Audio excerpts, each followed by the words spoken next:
পরে এক পর্যায়ে 14 তারিখ আমি পুলিশের শরণাপন্ন হই প্রশাসনের। 14 তারিখ তখন পুলিশ এসে এখানে তাদেরকে রাস্তা করা অবস্থায় পায়, এমনকি রাস্তা করতে নিষেধ করে।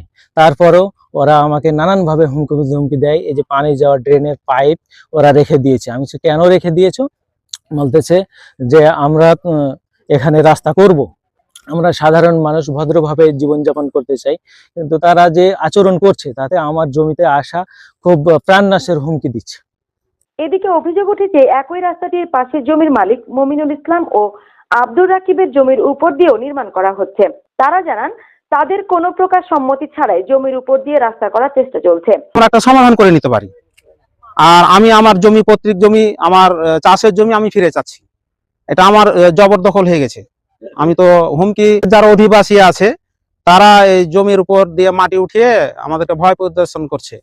আমরা এটা সুষ্ঠু সমাধান চাই এবং আমি জমি ফিরিয়ে চাই। কিছু পুকুরের ধারে কিছু লোক বসবাস করে, তারা আমাকে না বলে আমার জমির উপর দিয়ে তাদের ইচ্ছা মতো তারা রাস্তা করে।